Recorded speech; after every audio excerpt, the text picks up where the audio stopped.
noite a todos e a todas. Peço primeiro perdão pelo atraso. Aconteceu alguma coisa aí na Agamenon que eu passei 20 minutos para fazer essa curvinha aqui do lado. Mas vamos embora. Robson me passou que Rodrigo parou na questão 35. Então ele chegou a responder a questão 35. É isso? Confirmem aí, olhando aí no material.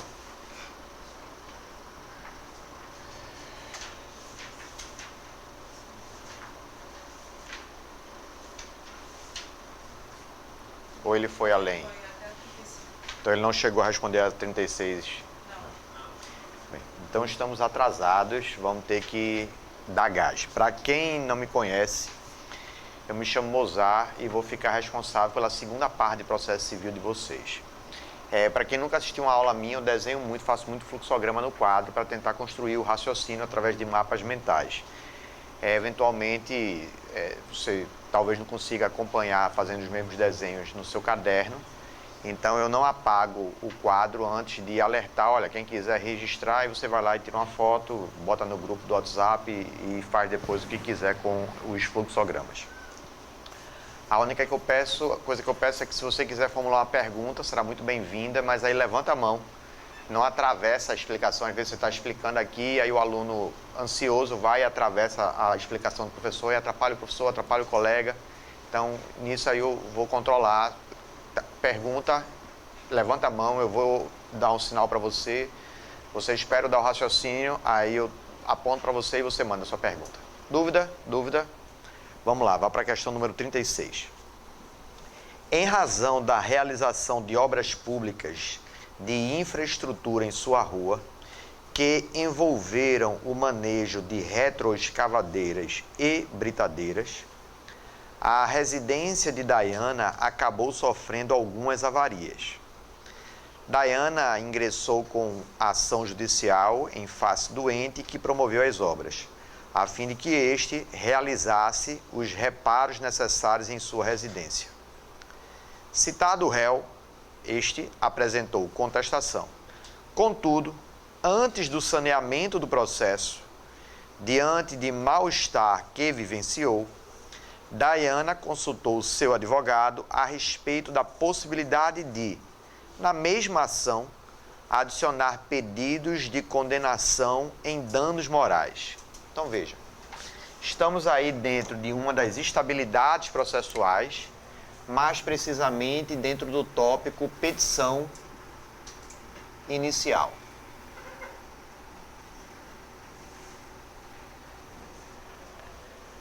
A questão diz que foi proposta uma ação, petição inicial, e aqui Diana pediu contra a construtora a condenação dessa construtora em danos materiais, ou seja, os prejuízos que ela sofreu. Imagine, estava lá construindo a fundação do prédio, aí gerou rachaduras na casa de Diana. Diana procurou a construtora e disse, olha, vocês têm que reparar, essas rachaduras aqui foram causadas pelo prédio. A construtora não resolveu voluntariamente, Diana judicializou. A petição inicial passou por distribuição, o juiz deu um despacho determinando a citação da construtora, houve a citação. Você sabe que o normal é que antes do oferecimento da contestação seja realizada uma audiência de autocomposição dentro de um centro judiciário de solução de conflitos, os famosos SEJUSCs. Então, o normal é que após a citação do réu haja a realização de uma audiência de tentativa de conciliação ou de mediação, audiência de autocomposição. Se não for obtido um acordo aqui, aí é que abre o prazo da contestação do réu. E a questão diz que a construtora já havia contestado. Então já houve a contestação do réu. Ok? A pergunta que se faz é a seguinte: Diana já tinha pedido danos materiais contra a construtora. E aí, imagine que ela passou por um estresse com a construtora, imagine o engenheiro da obra falou besteira para ela, ela ficou pé da vida, procurou o advogado e disse, agora eu quero também dano moral. não quero só meus danos materiais não, quero também dano moral. O cerne da pergunta aqui é, ela, para pedir agora os danos morais, tem que entrar com outra ação, ou ela pode, aproveitando que essa ação ainda está em curso, aditar o pedido para ampliar a condenação que ela pretende que seja imposta contra a construtora. Abra seu código no artigo 329. É essencial que você acompanhe minhas aulas com o CPC. E aí eu vou lhe dar a primeira dica básica. Eu sou um cara digital, tá? Mas no caso de vocês tem que ser o Vademecum. Por que tem que ser o Vademecum? Porque você não está aqui para passar apenas na primeira fase. Você está aqui para passar na primeira fase e na segunda fase. E processo civil, para qualquer segunda fase que você aponte, será necessário. Você vai fazer trabalho de segunda fase, precisa de processo civil. Porque quando dá uma mexidinha na prova de trabalho, é um pandemônio, 90% de reprovação. Porque o cara não sabe porra nenhuma de processo civil. Então você tem que saber processo civil. Processo civil não é uma disciplina que você tem a opção de não gosto, não quero saber. Você tem que saber. Vai fazer segunda fase empresarial, vai fazer segunda fase de tributário, vai fazer segunda fase de penal. Muitas vezes a explicação do processo penal depende do raciocínio do processo civil. Então, não vou aqui passar a mão. Traga o Vademecum, porque na sua segunda fase, muita gente se lasca com tempo de prova, procurando o artigo dentro do Vademecum. Por quê? Porque não sabe manusear o Vademecum. E por que não sabe manusear o Vademecum? Porque passou a preparação toda sem mexer nele. Então, traga o Vademecum para você ir se acostumando onde estão as coisas. A melhor dica que eu posso lhe dar hoje à noite é essa. Então, próxima aula, não se esqueça, eu sei que é um trambolho, pesa, eu não gosto, acho a letra miúda, eu já não enxergo mais nada naquela letra miúda, mas é o que você vai usar na segunda fase. Então, traga o Vademecum, beleza? Quem não tiver ainda com Vademecum, aí vai para o digital mesmo, vai para a internet aí e vá lá ler o artigo 329. Leia aí o artigo 329 comigo. O artigo 329 diz assim, olha a possibilidade de você mexer na petição inicial. Ele diz, o autor poderá, até a citação, aditar ou alterar o pedido ou a causa de pedir, independentemente do consentimento do réu, e até o saneamento do processo, aditar ou alterar o pedido ou a causa de pedir com o consentimento do réu. E aí, nesse caso, assegurado o contraditório mediante a possibilidade de manifestação deste no prazo de 15 dias. Então, olhe para o quadro. Primeiro erro que você não vai mais cometer é achar que eu posso aditar o pedido ou a causa de pedir até a citação, que é o que diz o 329, inciso 1. Não é assim que você vai plotar a cabeça. Depois dessa contestação, você vai ter a réplica. E depois da réplica, o ato processual se chama decisão de saneamento e organização do processo.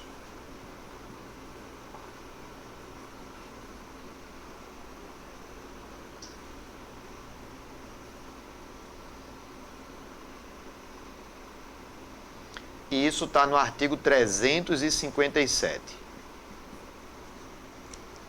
Então vamos lá. Se eu lhe perguntar, a Dayana, que entrou com a ação contra a construtora, ela não quer aditar o pedido ou a causa de pedir? Ela pode fazer isso até quando? Aí você vai botar na sua cabeça até o saneamento. Então aqui é o limite para você alterar o pedido ou a causa de pedir. É se já houve ou não já houve essa decisão. A questão diz que se o réu já foi citado, eu posso alterar o pedido ou a causa de pedir? Posso. Mas dependerei da concordância do réu. Porém, se eu quiser alterar o pedido ou a causa de pedir antes do réu ter sido citado, aí eu posso alterar independentemente do consentimento do réu. Então vamos lá. De novo, plote na sua cabeça o raciocínio. Eu posso alterar o pedido, a causa do pedido até quando? Não. Até o saneamento. Vamos de novo. Você pode alterar o pedido, a causa do pedido até quando? Até o saneamento. Outra dica. Eu fui estudante da turma da noite. E eu sei o que era passar o dia trabalhando e chegar à noite lascado para estudar. Para depois ter que revisar em casa. Essa revisão, muitas vezes, eu dormia no livro. Então, use a aula no máximo. Porque eu sei que nem sempre seu corpo, fisiologicamente, vai aguentar depois. Se aguentar, massa. Mas se não aguentar, pelo menos aqui, se dedique. Repita, reforce, você vai ouvir. Quando você replica e escreve, a sinapse é maior e a absorção de conteúdo também é maior. Então, exercite isso. Vamos lá. Até quando eu posso alterar o pedido, a causa do pedido? Até o saneamento. Certo? Depois da citação, aí o réu tem que concordar, porque ele recebeu a cópia da petição inicial. Então, como ele recebeu a cópia da petição inicial, ele já sabe quais foram os limites da ação proposta contra ele. Então, após a citação, eu posso alterar o pedido ou a causa de pedir? Posso, mas com a concordância do réu. Alteração com consentimento do réu. Artigo 329, inciso 1. Porém, antes da citação, aí eu posso alterar a causa de pedir, independentemente da concordância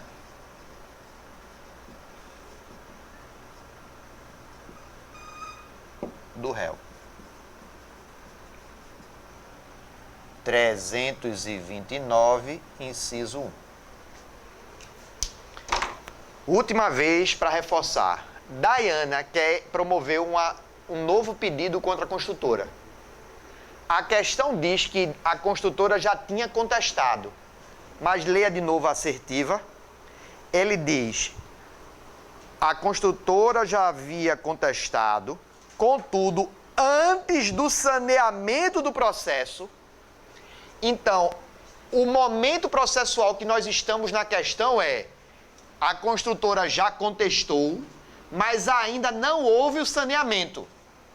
Dayana quer alterar o pedido ou a causa de pedir. Pode? Com ou sem consentimento do réu? Com ou sem consentimento? Com. E aí, se eu alterar, eu vou ter que dar mais 15 dias para que a construtora mexa na contestação para os novos pedidos que Dayana fez. Vamos ver as assertivas. É possível o aditamento. É possível, nesse caso? Uma vez que até o saneamento do processo é permitido alterar ou aditar o pedido sem o consentimento do réu. Não, sem não. Com o consentimento do réu. Letra B. Não é possível aditamento uma vez que o réu já foi citado e apresentou contestação. Não. É possível até o saneamento. Letra C. É possível aditamento, eis que, até o saneamento do processo, é permitido auditar ou alterar o pedido, desde que com o consentimento do réu. É essa a resposta. Letra D. É possível aditamento porque até a prolação da sentença é permitido? Não. Aí, olha só. Após a decisão de saneamento, esse processo vai continuar. Dayana quer trocar o pedido, alterar o pedido depois do saneamento. Não pode mais. O limite é o saneamento. Guardou a informação? Vamos embora. Questão 36, portanto, letra C. 37. Um advogado elabora uma petição inicial em observância aos requisitos legais. A petição inicial, para observar os requisitos legais, tem que preencher os requisitos dos artigos 319 e 320. Depois leia quais são os requisitos de uma petição inicial. Artigo 319 e 320. Da análise da peça postulatória, que é a petição inicial, mesmo se deparando com controvérsia fática, o magistrado julga o pedido improcedente liminarmente. Pare, olhe para o quadro. Quando eu dou entrada nessa petição inicial, eu não formulei um pedido contra alguém? Imagine que eu promovi uma ação contra o Estado de Pernambuco, eu sou servidor público e quero uma gratificação, certo? Quero que meu soldo aumente. Esse pedido que eu estou fazendo tem uma tese do TJ de Pernambuco sumulada dizendo que servidor público não tem direito àquilo. Se eu entrar com essa ação, quem foi o safado da história? O advogado, né? Que provavelmente vendeu a areia no deserto. Porque se tem uma súmula contrária ao pedido e o cara ajuizou essa ação, ele está dando murro em ponta de faca. O juiz, querendo se livrar do processo, ele vai desenvolver esse processo? Ele vai pegar essa petição inicial e vai dizer, olha, a questão aqui é exclusivamente de direito, não necessita de discussão probatória, e o pedido formulado contraria a súmula do Tribunal de Justiça sobre direito local. Julgo o pedido liminarmente improcedente. Então, antes mesmo da citação, o juiz pode aqui já proferir uma sentença de improcedência liminar. Desça para o artigo 332, artigo 332, ele dá as hipóteses de improcedência liminar. Veja que no 332 ele diz assim, nas causas que dispense fase instrutória, para que não tenha cerceamento de defesa, o juiz, independentemente da citação, então veja no desenho, ó, antes mesmo de citar, o juiz já disse para esse autor, julgue seu pedido improcedente. Então, antes mesmo de haver a citação, já saiu a sentença, acabou o processo, julgou improcedente. Por quê? Porque o pedido que o cara está fazendo na petição inicial tem uma tese repetitiva, tem uma súmula, tem o IRDR, o incidente de resolução de demanda repetitiva, o incidente de ação de competência, que são precedentes obrigatórios, dizendo, você não tem direito a isso. Aí o cara vai lá e pede. O juiz julga improcedente. O seu pedido está prescrito ou decaiu. Está aí no artigo 332, no parágrafo 1º, que se seu pedido já prescreveu, se seu pedido já decaiu, o juiz já diz isso de cara. Porque ele não vai gastar o tempo da secretaria, o tempo dele desenvolvendo um processo que no final ele vai julgar o pedido improcedente. Então ele já diz logo. Mas perceba que para incorrer na hipótese do 332, a questão tem que dispensar a fase instrutória. Leia de novo o início do 332. Nas causas que dispense fase instrutória. Aí volte para a questão.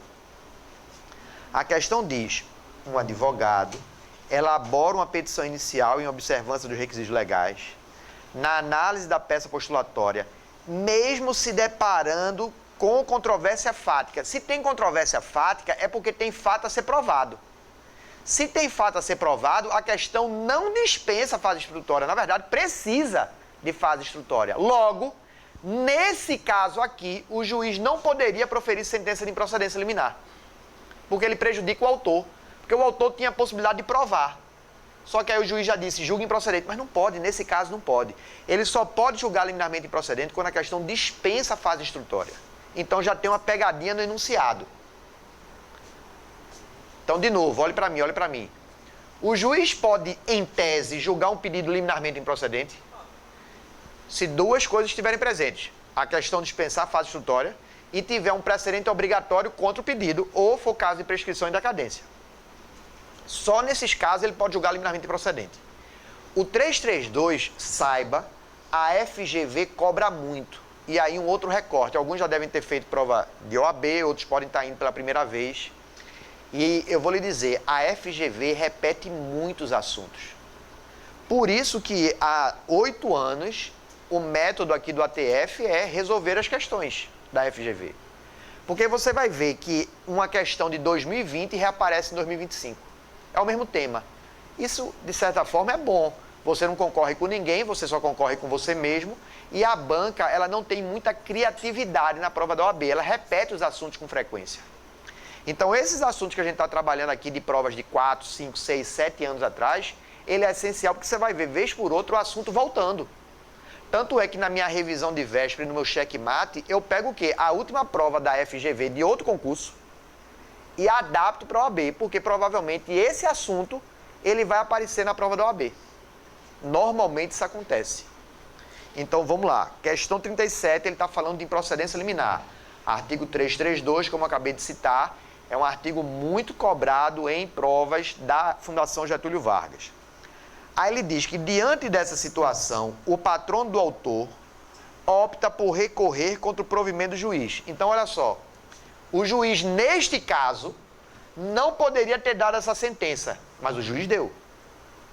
Se é uma sentença e o autor quer recorrer para apontar que o juiz errou, qual é o recurso contra a sentença? A apelação, artigo 1009 do CPC, contra a sentença, o recurso cabível é a apelação. Ok? O prazo da apelação são 15 dias, tá? O prazo que você tem para apelar são 15 dias. Porém, uma vez recebida essa apelação, o juiz pode perceber que errou? Se ele perceber que errou, olha aí no artigo 332, o parágrafo 3º. É permitido a esse juiz se retratar no prazo de 5 dias. Ele dizia assim, porra, fiz merda. Não era para eu ter dado essa sentença, porque o caso aqui exigia provas. E eu não me liguei nisso. Aí minha secretaria, minha assessoria deu essa sentença de improcedência, mas quando ele leu a apelação, ele viu a besteira que fez. E se ele se retratar, galera, ele vem para cá, ó. Ele diz, chamo o feito à ordem, casso a sentença, nulifico a sentença e determino o regular prosseguimento do feito com a citação do réu para audiência de autocomposição e contestação. Mas isso é se o juiz se retratar. Se o juiz não se retratar, na prática raramente se retrata, ele vai pegar esse processo, vai mandar citar o réu para oferecer resposta à apelação e depois manda para o tribunal julgar a apelação. Aí ele diz aqui, com base, aí ele diz, diante dessa situação, o patrono do autor opta por recorrer contra o provimento do juiz, arguindo nulidade da decisão por necessidade de dilação probatória. Com base nessa situação hipotética, assinala a afirmativa correta. A letra A. O advogado pode aduzir que, antes de proferir sentença extintiva, o juiz deve necessariamente determinar a emenda inicial em atenção ao princípio da primazia do mérito. Veja, se tivesse havido vícios de petição inicial, pedido mal formulado, esqueceu de juntar a procuração, aí você sabe, artigo 321, antes da sentença de indeferimento, o juiz intima o autor para emendar a petição inicial, complementá-la no prazo de 15 dias. Mas não era o caso aqui. Essa sentença não foi de indeferimento da petição inicial, foi de improcedência. Ele julgou o pedido improcedente. Então a letra A está errada. Letra B. Não existem hipóteses de improcedência liminar. Não existem? Existem várias. Você acabou de ver aí no 332. Letra C. Somente a inépcia da petição inicial autoriza a improcedência liminar. Não, a inépcia inicial é outra coisa. É quando você comete vícios processuais. Letra D. Nas hipóteses em que há necessidade de dilação probatória, não cabe improcedência liminar do pedido. É isso aí. Se havia possibilidade de produzir provas, o juiz não poderia ter julgado liminarmente improcedente. O juiz errou. A letra D da questão 37 está correta. 38. Na petição inicial, o autor indicou o pedido, os fatos e seus fundamentos jurídicos. Mencionou também o desinteresse na realização de eventual audiência de conciliação e mediação e requereu ao juiz as diligências necessárias para a obtenção do endereço eletrônico, o domicílio e a residência do réu. Olhe para o quadro. Isso aqui pode muito bem virar uma questão de prova de vocês, porque neste ano, em março desse ano, foi implementado pelo CNJ o domicílio judicial eletrônico, o DJE. Então, a maioria das citações hoje em dia se dá por meio eletrônico, tirando pessoa física, pessoa jurídica, microempresa, empresa de pequeno porte, grande empresa, pessoa jurídica pública é citada pelo domicílio judicial eletrônico, que é um e-mail que você recebe e você tem que confirmar aquela citação no prazo de 3 dias. Aí, vamos lá.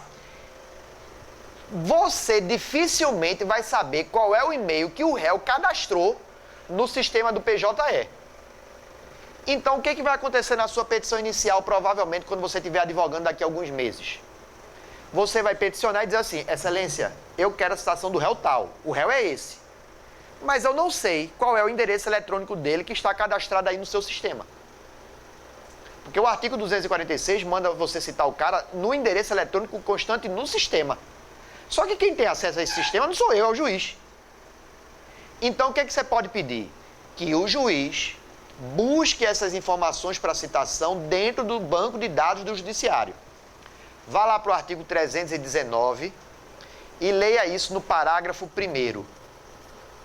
Eu posso pedir a cooperação do juiz para ele me ajudar com as informações que eu, porventura, não tenha na petição inicial. Veja que isso aqui é importante para a sua vida prática e profissional daqui a pouco. Vocês, quando estiverem advogando daqui a pouco, talvez o seu cliente não tenha os dados do cara que você quer litigar, que seu cliente quer litigar. Você não sabe o endereço dele. Não tem problema, você entra com a petição inicial e, com base no 319, parágrafo 1º, pede para que o juiz faça essa busca. Aí o juiz vai entrar no sistema da Claro, da Vivo, da TIM, para saber onde é que ele está recebendo citação, onde ele está recebendo correspondência. E aí o juiz cascavilha essas informações. E aí uma delas, por exemplo, o endereço eletrônico do GovBR. Aí você pega lá, olha, ele tem endereço eletrônico do GovBR. Hoje a gente já está discutindo citação por meio de rede social. Então, a tendência hoje é cada vez mais você precisar do auxílio do juiz na identificação do endereço eletrônico para a citação do réu. Compreendido isso? Leu o 319, parágrafo 1º, viu que isso é possível? Segundo detalhe, veja que ele já está dizendo que não quer essa audiência. E eu posso dizer na minha petição inicial, olha aí no 319, o inciso 7, se eu tenho interesse ou não na realização dessa audiência. Tá vendo? Eu já posso dizer na minha inicial, olha, eu não quero essa audiência. Acho que é perda de tempo, não quero. Lembrando que para essa audiência não ocorrer, o desinteresse tem que ser do autor e do réu. Tem que ser manifestado por ambos. Ok? Mas o autor já diz na inicial, olha, eu não quero. E aí você vai esperar o comportamento do réu. Aí ele diz aqui, o cara não tinha o endereço eletrônico, o domicílio ou a residência do réu. Nesse cenário, o que vai acontecer? Letra A petição inicial será indeferida, pois cabe ao autor diligenciar na obtenção dos requisitos necessários. Veja, antigamente era, com o Código de 2015 eu posso pedir essa ajuda ao juiz. Letra B, poderá ser deferida a petição inicial, pois o autor não pode ter seu direito de acesso à justiça impedido por falta dessas informações. É o 319, parágrafo 2º. A petição inicial não pode ser indeferida pela falta dessas informações. Letra B já está certa. Letra C, poderá ser deferida, ficando impedida a citação do réu até a obtenção dessas informações, ainda que esta já fosse possível, a assertiva não tem nem sentido. Letra C, será indeferida, pois não cabe ao autor demonstrar desinteresse pela realização, você viu agorinha que cabe sim.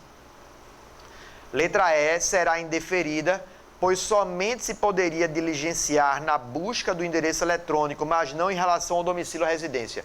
Veja que o parágrafo 1º, 319, não faz essa ressalva, é qualquer informação do inciso 2. Então pode ser nome das partes, endereço, estado civil, qualquer uma daquelas informações, o juiz pode lhe ajudar na obtenção delas. Então a resposta correta da questão 38 é a letra B de bola. 39. Maria promoveu uma ação de divórcio em face de seu ex-marido, João, sendo que o réu foi inicialmente dado como residente na casa de sua ex-mulher, embora ali não mais residisse. Quando da tentativa de citação foi lavrada certidão negativa esclarecendo que a autora informou que o réu tinha regressado a Portugal. Diante disso, João veio a ser citado por edital. Mas veja, a requerimento da autora. Só que João, após transitar em julgado a sentença da ação de divórcio, teve conhecimento dessa ação. Diante do fato de que a autora necessariamente sabia o endereço dos familiares do requerido na cidade onde por último residiu com ele em Portugal, e de onde ela contactava telefonicamente com frequência por ele, era contactada frequentemente por telefone por ele, procurou você, o cara, para esclarecê-lo, sobre os aspectos e os efeitos da citação no processo brasileiro. Então veja, citação é um ato de validade do processo. O processo, para se desenvolver validamente, o réu tem que ser citado. Maria, a mulher aí, pediu a citação do cara por edital. Citação por edital é possível, sim. Você tem várias modalidades de citação. A citação regra é por meio eletrônico.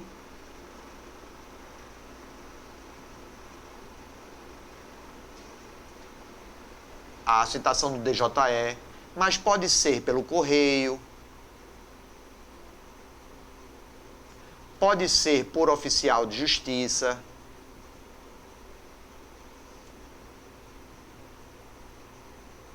Pode se dar por edital. Há várias modalidades de citação. Mas para você requerer a citação por edital, existem algumas exigências.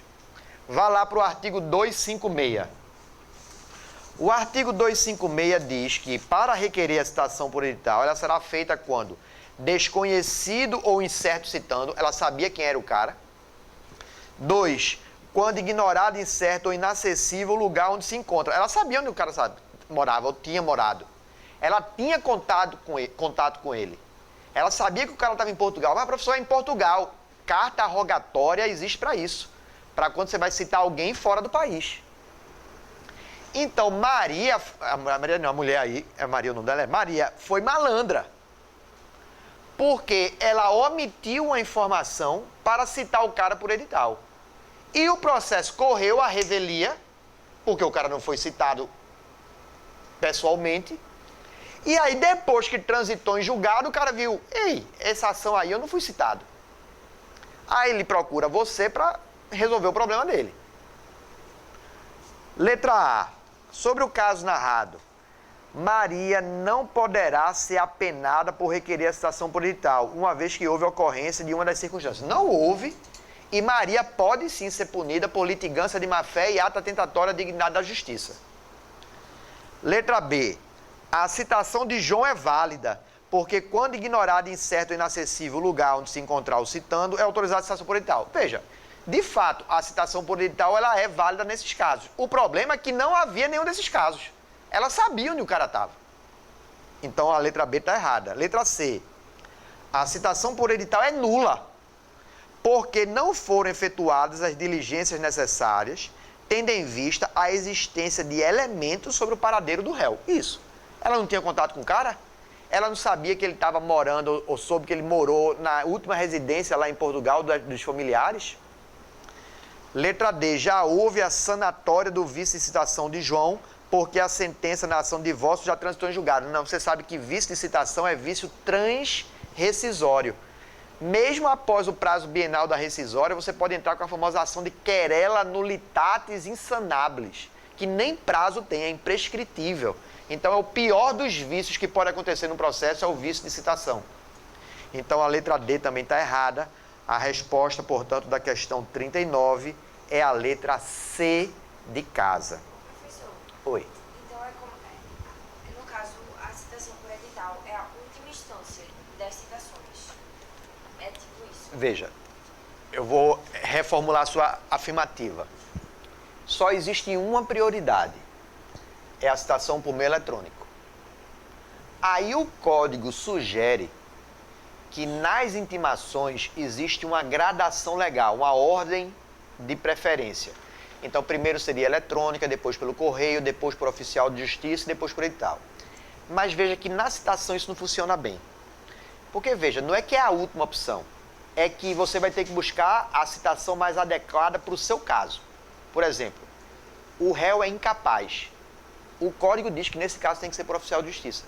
Então não é porque é a última opção, é porque é a opção correta para isso. A pessoa está em local inacessível. Se a pessoa está em local inacessível, determinadas comunidades controladas pelo tráfico, o oficial de justiça não entra, nem o carteiro. E se você não tiver endereço eletrônico, você vai citar o cara como lá. Tem que ser por edital. Então não é que existe uma gradação legal. Existe uma ordem de preferência que ela seja por meio eletrônico, porque isso está expresso no artigo 246. Então, sempre que possível, eu vou fazer citação por meio eletrônico. Mas se não for possível por meio eletrônico, aí eu tenho outras opções. Mas em alguns casos não será possível pelo correio, tem que ser por oficial. Em outros casos não será possível nem pelo correio por oficial, tem que ser por edital. Então você vai buscar a citação adequada para o caso concreto. Nesse caso, a citação por edital não era adequada porque ela não se enquadrava nas hipóteses de citação. Mas se você tivesse me dito, professor, a citação eletrônica por meio eletrônico é a forma preferencial, aí está certo, é o artigo 246. Leia aí o artigo 246 do Código. Veja que ele tem redação dada pela Lei 14.195 de 2021 e a 14.195 diz: a citação far-se-á preferencialmente por meio eletrônico. Questão 40. Fernando, servidor público estadual, por intermédio de seu procurador, propôs a ação de cobrança em face do Estado de Alagoas, pleiteando valores pecuniários decorrentes de gratificações não pagas e que são estabelecidas no Estatuto do Servidor. Não havendo necessidade de fase instrutória, veja que agora ele está dizendo aqui, né? Não há necessidade de fase instrutória. E com base em enunciado de súmula do próprio Tribunal de Justiça alagoano em sentido contrário, então olha o que aconteceu aqui. O cara entrou com ação contra o Estado de Alagoas pedindo uma gratificação. Questão só de direito, não necessita de provas. E o pedido do cara é contrário a uma súmula do TJ que diz: você não tem direito a essa gratificação. O que eu faço com esse processo? Improcedência liminar. É exatamente o exemplo que eu estava dando antes. Improcedência liminar. Letra A. O juiz, nesse caso, poderá julgar liminarmente improcedente o pedido, independentemente da citação do réu. Acabou. É isso. Então, não se esqueça, prova da FGV, galera, pelo menos em processo civil, decoreba 0, eu não quero você decorando nada, eu quero você só fazendo raciocínio processual, entendendo o raciocínio. Por isso mapa mental, por isso que eu fico trazendo os exemplos para que você raciocine. Se você compreender, na hora da prova, quando você lê o enunciado, há grande chance de você acertar. Se você só decorar, quando você for responder o enunciado, você se perde e vai errar tudo. Questão 40, portanto, letra A. Letra B, poderá julgar extinto o feito por ausência de interesse processual, sem sentido. Letra C, deverá julgar liminarmente improcedente o pedido, independentemente da citação do réu. Julgar liminarmente procedente o pedido, que grudou tudinho aí, não foi? O Word deve ter pirado aí e grudou tudo. Letra D, deverá determinar a citação do réu para após enfrentar o mérito da causa, não, ele pode fazer isso antes da citação, e deverá determinar a citação do réu e designar a audiência, não, porque ele pode julgar liminarmente improcedente o pedido, portanto, questão 40, letra A. 41, agora já sobre essa audiência aqui, ó, a audiência de autocomposição, que é a audiência de conciliação e mediação, que está lá no artigo 334.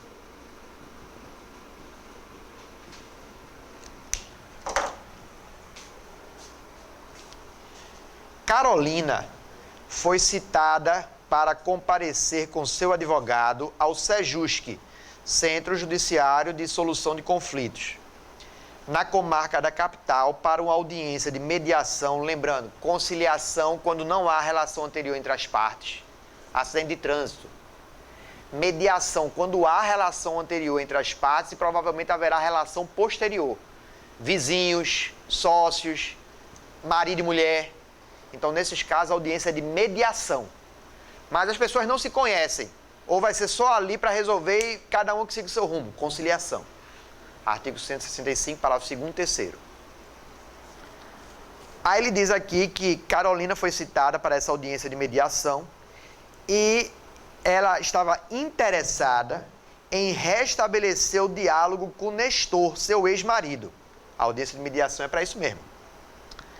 O fato de o advogado de seu ex-cônjuge conversar intimamente com o mediador Teófilo que asseverava ter celebrado 5 acordos na qualidade de mediador na última semana, retirou a concentração e a deixou desconfiada da lisura daquela audiência. Não tendo sido possível o acordo nessa primeira oportunidade, foi marcada uma nova sessão de mediação para buscar a composição entre as partes. 15 dias mais tarde, sobre o caso narrado, assinale a afirmativa correta. Olhe para o quadro. Essa audiência de autocomposição aqui, primeiro, pode ter mais de uma sessão, tá? Pode ser que na primeira tentativa os ânimos ainda estavam acirrados e aí eu posso ir marcando mais de uma, desde que entre a primeira e a última não transcorra mais de 2 meses. Leia aí no artigo 334 o parágrafo 2º. Ok? Eu posso ter mais de uma sessão. Então, foi marcada uma segunda sessão 15 dias depois. Há alguma nulidade porque foram 15 dias depois? Não, porque está dentro dos 2 meses. Ok? Segundo ponto. A Carolina diz que o advogado da parte contrária, ou seja, do seu ex-marido, estava mostrando intimidade com o mediador. O mediador, assim como o conciliador, são auxiliares de justiça. As regras de impedimento e suspeição, que impedem, por exemplo, que um juiz julgue um processo por ser amigo íntimo de uma das partes, também se aplica aos auxiliares de justiça. Volte lá para o artigo 144. Volte para o artigo 144. Acompanhe o texto, acompanhe o texto, acompanhe o texto. Está vendo aí no artigo 144 o impedimento? Desça para o 145, está vendo aí suspeição? Está vendo no 145 o inciso 1, amigo íntimo ou inimigo? Isso aí é para o juiz, tá? Aí eu estou perguntando, essas regras de impedimento e suspeição, que me protegem, por exemplo, que um juiz julgue um processo sendo amigo íntimo de uma das partes, também se aplica aos auxiliares de justiça? Desça para o artigo 148 e veja que no artigo 148 as mesmas regras de impedimento e suspeição são aplicáveis ao Ministério Público, aos auxiliares. Então, o mediador poderia ser amiguinho do advogado da parte contrária? Não. Porque se ele for amigo íntimo da parte ou do advogado da parte, ele é suspeito. Letra A. Aí ele diz: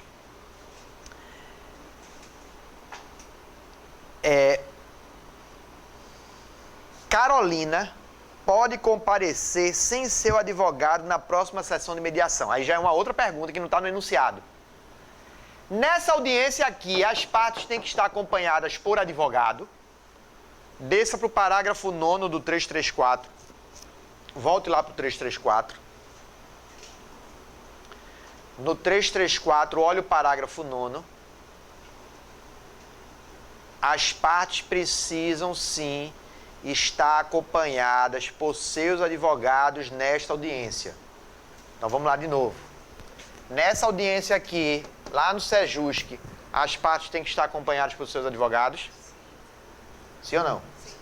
Vamos fazer um teste de absorção de conteúdo. Eu posso alterar o pedido ou a causa de pedir? Pode. Até quando? Até o saneamento. Guardou.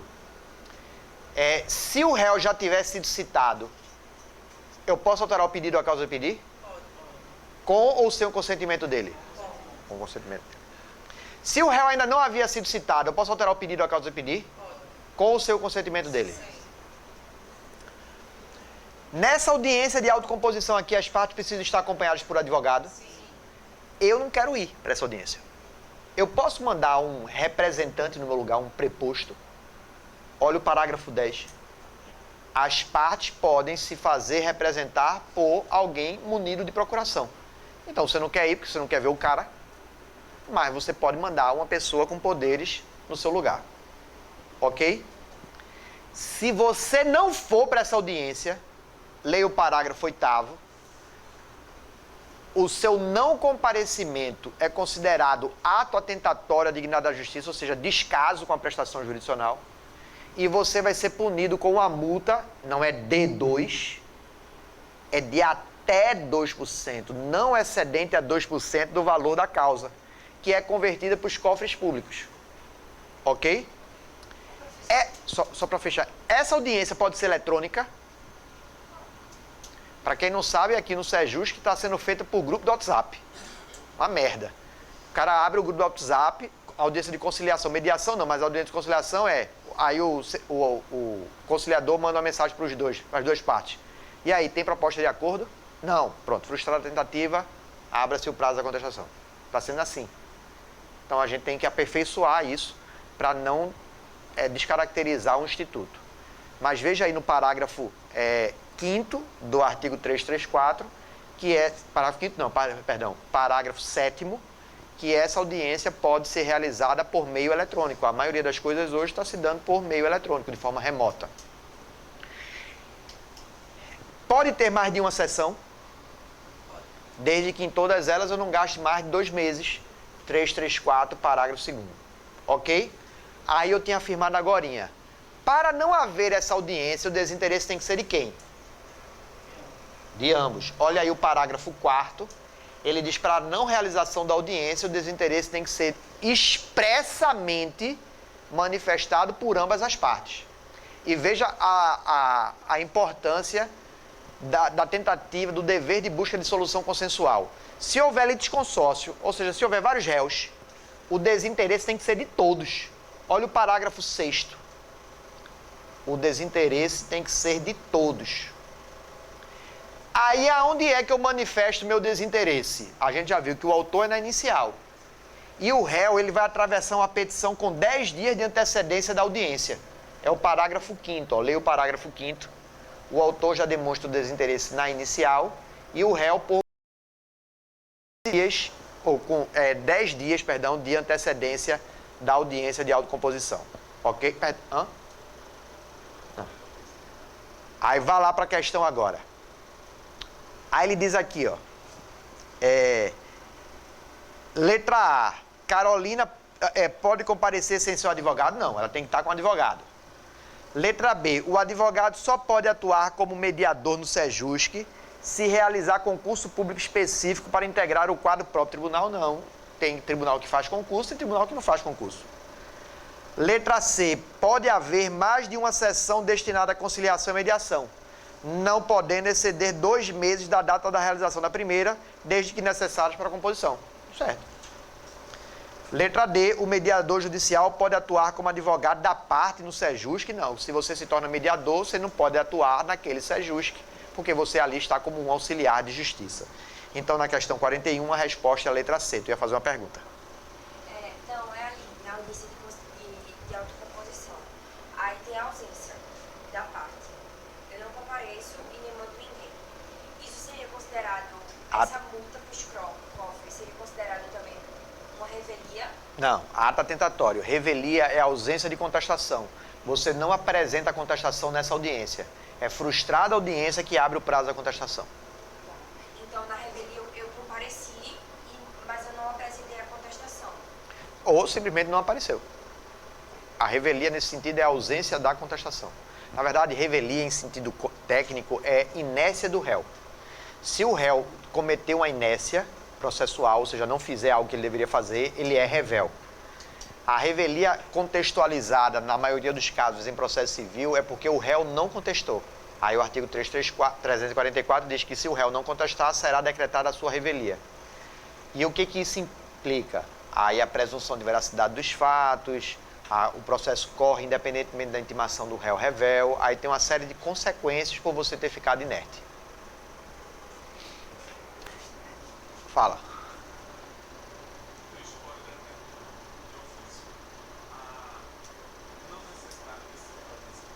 Como é? O juiz pode determinar de ofício o quê?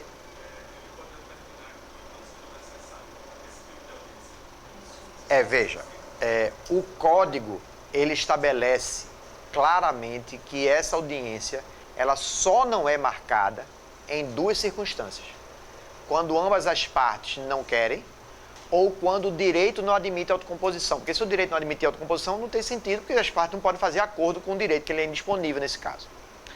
Mas, na prática, tem se observado que muitos magistrados, isso eu tive a oportunidade de escrever e de palestrar sobre isso em alguns eventos, eles têm observado a baixa eficiência dessa audiência. E por conta disso, com base em princípios de economia processual, tem dito o seguinte: olha, esse réu, em diversas ações anteriores aqui na minha vara, compareceu, não apresentou propostas de acordo, então eu estou perdendo tempo marcando esses processos para lá. Então, com base na economia processual, eu afasto a regra de marcação da audiência e, nesses casos, levando-se em consideração a baixa probabilidade de solução consensual, determina a citação do réu direto para contestar. Isso não está no Código. Mas tem-se observado isso em maior e menor escala em vários estados da federação. Em São Paulo, especificamente, o índice de marcação dessa audiência no ICEJUS que é de 5%, é muito baixo. Aqui em Recife é 17%, que também é muito baixo. Porque, assim, fazendo um chute de conta de padaria, era assim, para ter 70% dos processos submetidos a esse sistema. Por quê? Porque a maioria dos direitos admitem autocomposição. Mas, na prática, não é isso que tem se observado. Questão 42. Luísa ajuizou a ação de cobrança contra Ricardo. Em sua inicial, informou que não possui interesse na realização da audiência de conciliação e mediação. Ela pode dizer isso já na inicial. Ricardo, por sua vez, apresentou manifestação informando que possui interesse na realização da audiência de conciliação e mediação. Então, você já sabe que vai ter que ter, porque só não tem quando ambas as partes demonstram expressamente que não tem interesse. Diante do interesse formalizado pelo réu, o juiz competente da causa designou data e local para a realização da audiência. Considerando o caso narrado, Luísa, se ela não comparecer à audiência de conciliação e mediação, tendo em vista que já se manifestou desinteresse, ela não precisa comparecer à audiência, já que ela demonstrou desinteresse. Não, ela precisa sim. Se ela não for, ela leva a multa. Letra B. Luísa não deve comparecer à audiência sob pena de seu comparecimento representar a anuência tácita em copor, obrigando a firmar acordo. Não, ela não está obrigada a firmar acordo. Letra C. Deve comparecer à audiência de conciliação e mediação sob pena de ter seu processo extinto sem resolução de mérito, falta de interesse? Não. Deve comparecer à audiência de conciliação e mediação e, caso de forma injustificada não compareça, será sancionado com multa, tendo em vista que a ausência será considerada ata tentatória dignada da justiça, tá certo? E você sabe que o percentual dessa multa é de até 2%. Compreendido? 334? Vá para o artigo 335, já entramos em respostas do réu. Resposta da 42, letra D. 43. Martina ajuizou a ação pelo procedimento comum contra Marcela, visando indenização milionária, oportunidade na qual informou na petição inicial que não tinha interesse na audiência de conciliação.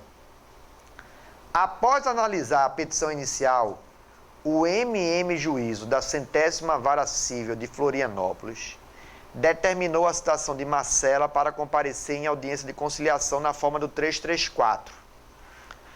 Após tomar conhecimento e eventualmente apresentar contestação na forma do 335 do mesmo diploma. Só lembrando isso aqui para quem não está atento à dinâmica processual. Nessa audiência você não apresenta contestação. Nessa audiência você vai para tentar um acordo. Quando frustrada essa audiência, é que abrirá o prazo da contestação. Artigo 335, inciso 1. O prazo de contestação de 15 dias corre de quando? Da tentativa frustrada da conciliação. Ok? Então, acabou a audiência ou a última sessão, quando houver mais de uma,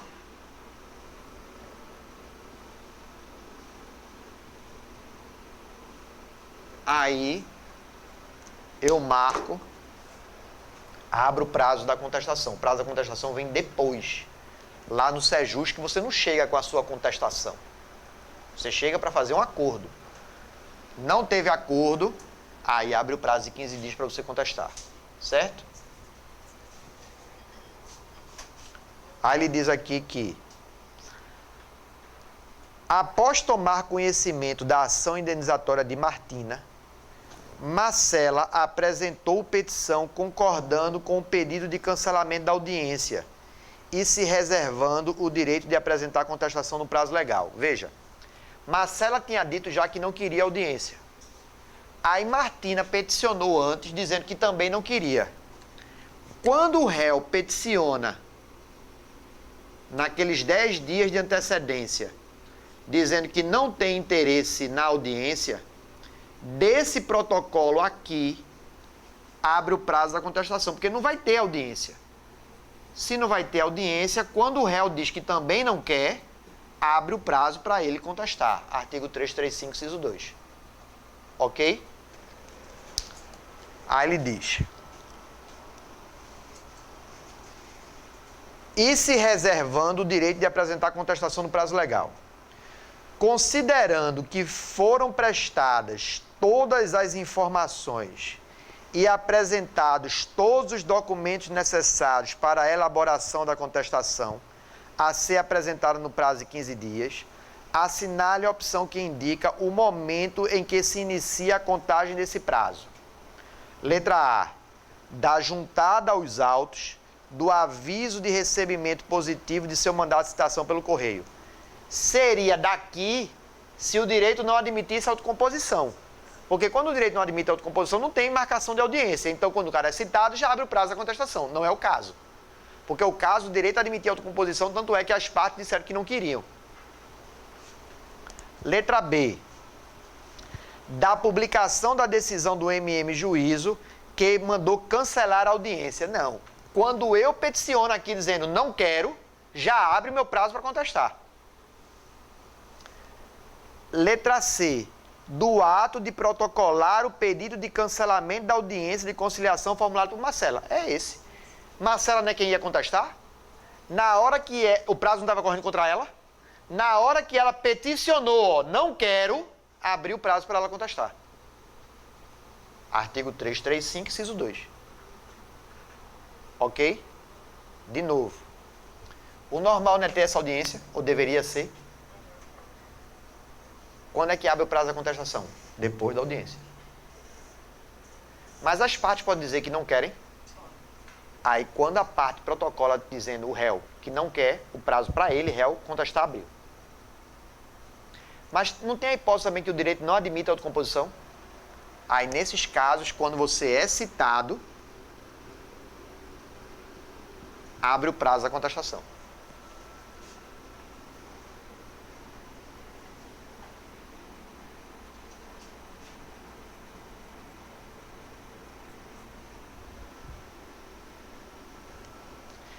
Nesse caso aqui, de Marcela e Martina, como o direito a admitir a autocomposição, tinha que ver se ia ter ou não audiência. Quando a Martina disse que não queria, ainda vai ter audiência. Mas quando Marcela diz eu também não quero, aí fecha a regra de que se ambas as partes não quiserem. Nesse caso, quando Marcela peticiona dizendo eu também não quero, como já tinha no processo a confirmação de que Martina não queria, abriu o prazo da contestação. Ok? Então, a resposta da questão 43 é a letra C. 44.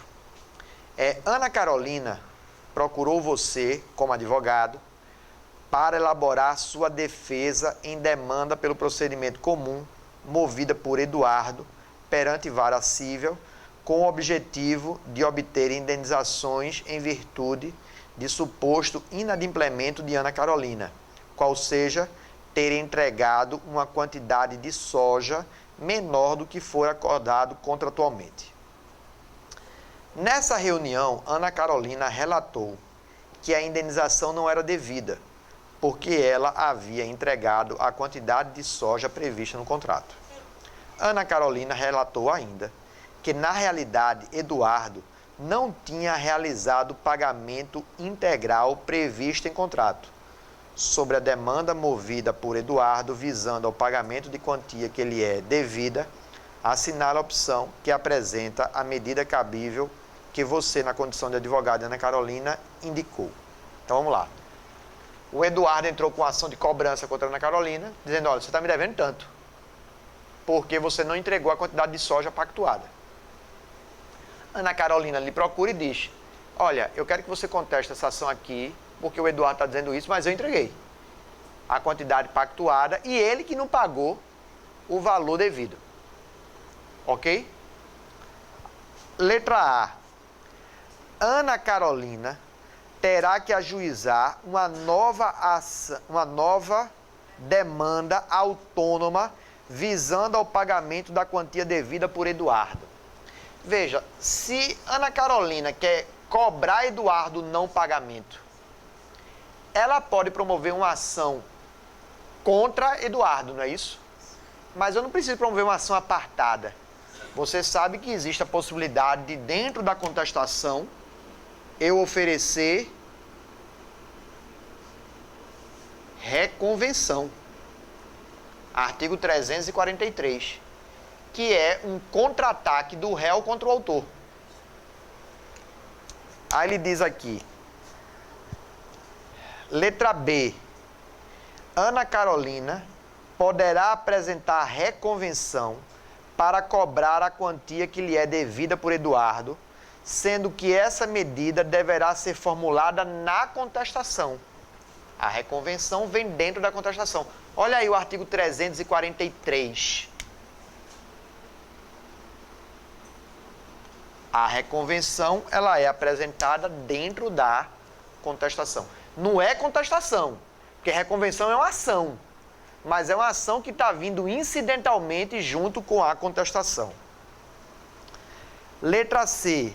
Ana Carolina poderá apresentar reconvenção para cobrar a quantia que lhe é devida por Eduardo, sendo que essa medida deverá ser formulada em petição apartada, não é dentro da própria contestação, artigo 343. Letra D. Ana Carolina poderá formular pedido contraposto, aí é junto, né? Para cobrar a quantia que lhe é devida por Eduardo, sendo que essa medida deverá ser formulada em petição apartada da contestação. Não. O pedido contraposto ele também é formulado dentro da contestação, mas na ação de rito comum é reconvenção, não é pedido contraposto. E quando é que eu uso pedido contraposto? Em alguns procedimentos especiais, ações possessórias admitem pedido contraposto e normalmente no sistema de juizados. Se você pegar a lei de juizados, a lei 9.099/95, o artigo 30 diz que não cabe reconvenção, mas o pedido reconvencional poderá ser formulado dentro da própria contestação. Então, como o sistema de juizados é mais simplificado, aí lá nos juizados não tem reconvenção, tem pedido contraposto. Mas no CPC não tem pedido contraposto.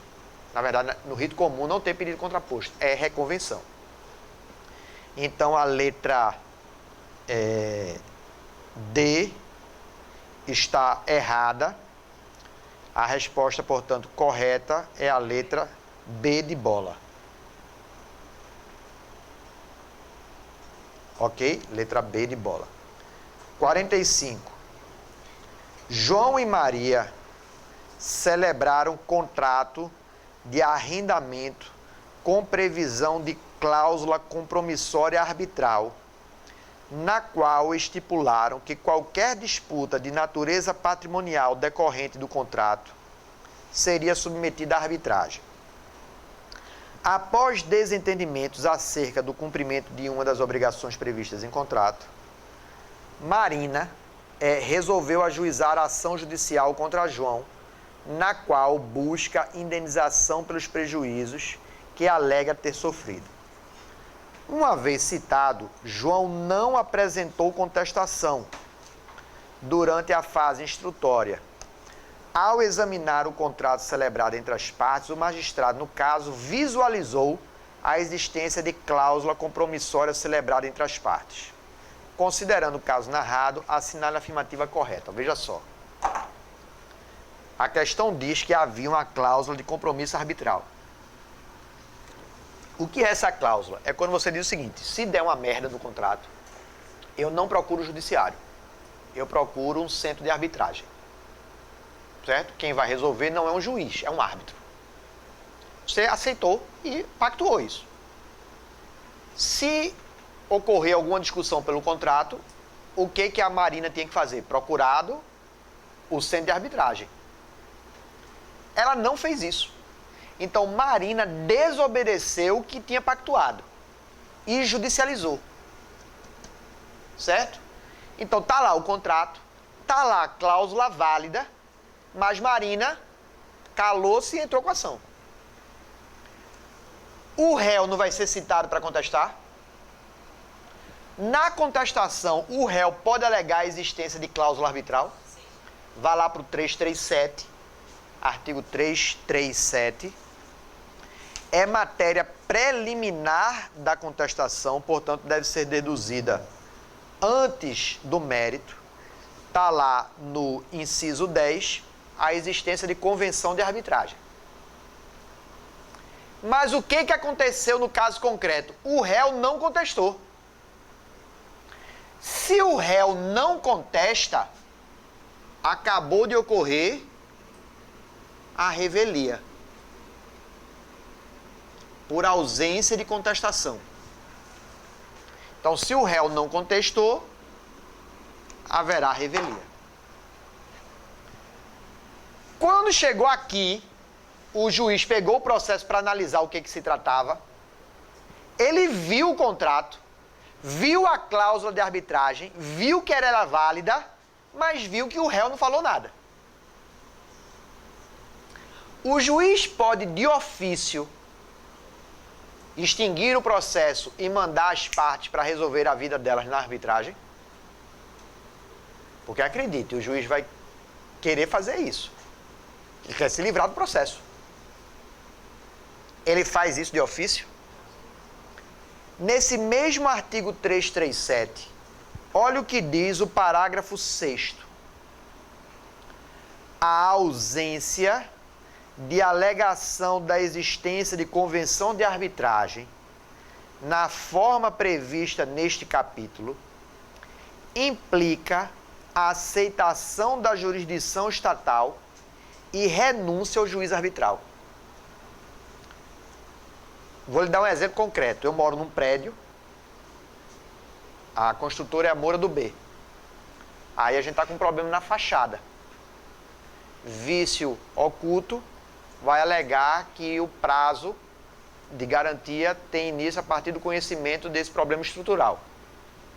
Eu sou o conselheiro do prédio. Aí a galera vira para mim e diz: Mozart, e aí? Vamos entrar com ação ou não vamos entrar com ação? Há no contrato com a Moura do B cláusula de compromisso arbitral. Então, se a gente quiser acionar a construtora, a gente teria que procurar um centro de arbitragem. O custo alto. Aí, qual é a solução? A gente pode pagar para ver, entrar com a ação e citar a Moura do B para ver o que ela vai alegar. A Moura do B pode alegar, mas ela também vai ter que se submeter ao custo da arbitragem, que se ela perder é maior. E ela pode querer, nesse caso concreto, dizer: meu irmão, não vamos para a arbitragem não, vamos ficar aqui. Para que fique aqui, o que ela tem que fazer? Não alegar o compromisso arbitral. Ela vai contestar, mas sem alegar o compromisso arbitral. Então, o compromisso arbitral, se ele for alegado pelo réu, tem que ir. Mas se ele não ficar alegado, presume que o réu prefere ficar no judiciário. Compreendido? Vá para a questão. Aí a questão diz: o magistrado visualizou a existência de cláusula compromissória celebrada entre as partes. Considerando o caso narrado, assinala a afirmativa correta. Caso João instaure procedimento arbitral contra a Marina no curso da ação judicial ajuizada por ela, ambos terão seu caso julgado exclusivamente no tribunal arbitral? Não. Letra B. As partes terão seu caso julgado pela jurisdição estatal, tendo em vista que João não alegou a convenção de arbitragem como preliminar à contestação, circunstância que representa a renúncia à jurisdição arbitral. É exatamente o parágrafo 6º do 337.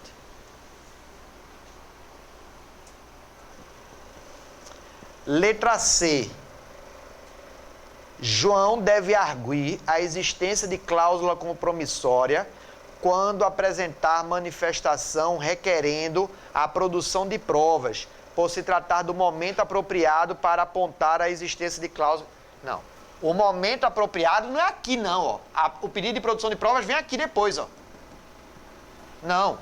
Eu falo onde da cláusula arbitral? Na contestação, como preliminar. Então a assertiva está errada, que está dizendo que João vai alegar isso depois. Não, ele tem que alegar na contestação sob pena de preclusão. Letra D.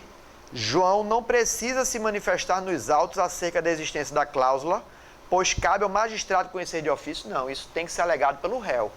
Então a resposta correta aí é a letra B de bola.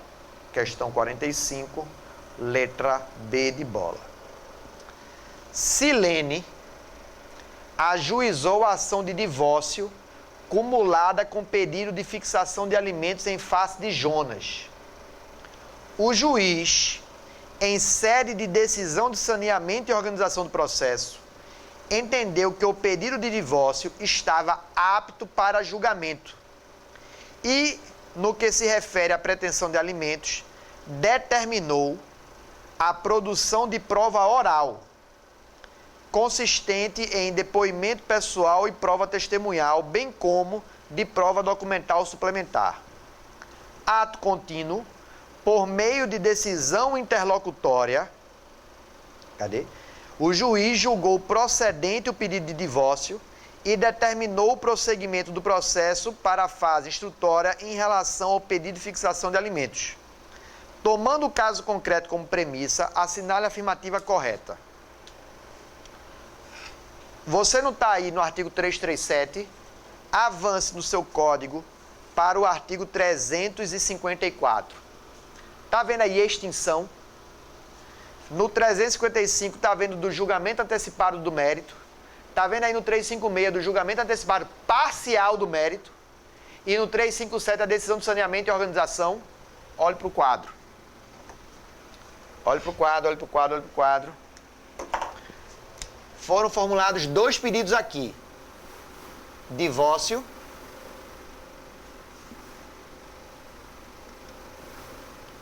alimentos.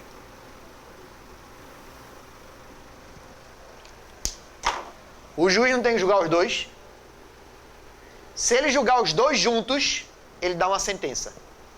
Mas pode acontecer de um pedido amadurecer antes do outro. Então aí eu tenho que fracionar o julgamento. Julgar primeiro um, para depois julgar o outro. O conceito de sentença no CPC, artigo 203, parágrafo 1º, é o ato que põe fim à fase cognitiva do procedimento comum. Se eu estou dizendo que haverá aqui um julgamento antecipado do mérito, esse julgamento antecipado do mérito pode ser julgando os 2 pedidos? Pode ou não pode? Se ele julgar os 2 pedidos, tem algum pedido ainda para julgar? Então o juiz terá proferido uma sentença. Logo, qual é o recurso cabível aqui? Apelação. Tá entendendo o raciocínio, não tá? Mas no caso concreto, ele está dizendo que o juiz já tinha que decidir, já estava pronto para decidir sobre o divórcio. Mas estava na dúvida dos alimentos. Tanto é que ele mandou produzir provas.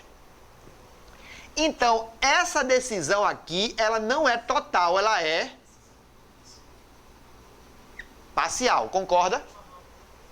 Se é parcial, você não chama de sentença. Ela é decisão interlocutória.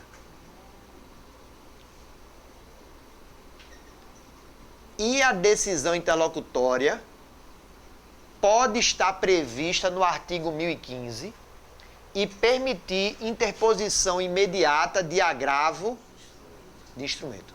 Cuidado, pelo amor de Jesus. Nem toda decisão interlocutória cabe agravo. Mas decisões interlocutórias de mérito, que é o caso aqui, cabe agravo. Porque o cara está decidindo o pedido principal, o pedido de alimentos. Perdão, o pedido de divórcio nesse caso aqui.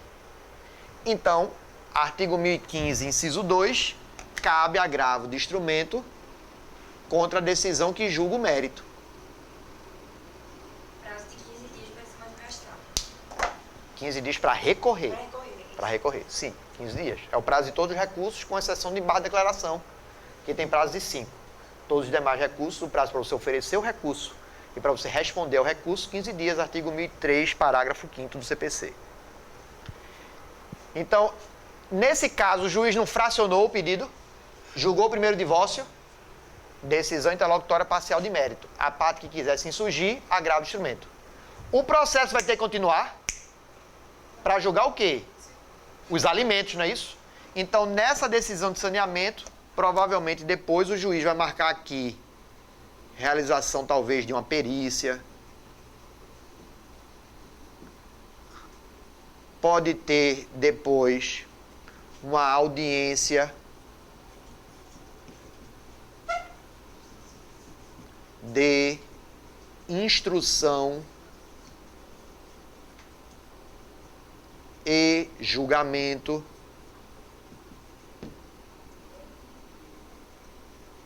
para só depois o juiz proferir a sentença.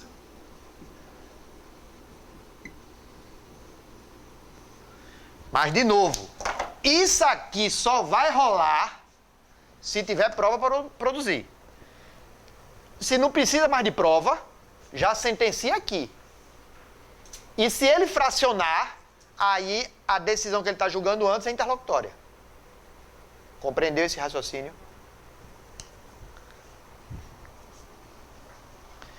Tomando o caso concreto como premissa, assinale a afirmativa correta. A decisão de julgamento do pedido de divórcio poderá ser impugnada por agravo de instrumento. Aqui ele não decidiu o divórcio? Pode ser impugnada por agravo de instrumento? Resposta.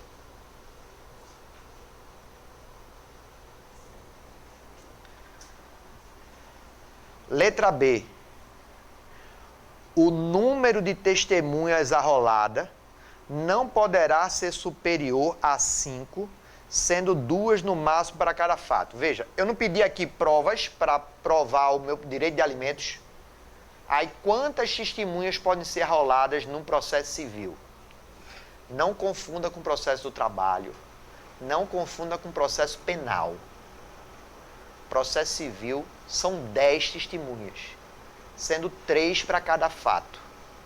Olha aí no artigo 357, o parágrafo 7º. Parágrafo 6º. São no máximo 10, sendo 3 para cada fato. Para você nunca mais esquecer. Não tem o lance das escolas de samba do Rio de Janeiro? Eu nunca gostei, tá?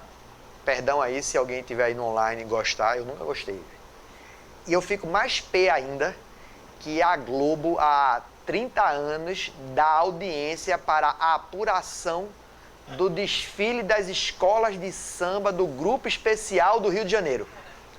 Aí fica dando moral para um monte de bicheiro. Um monte de... Não vou dizer que eu não posso imputar crime, mas digamos que não são os mais republicanos.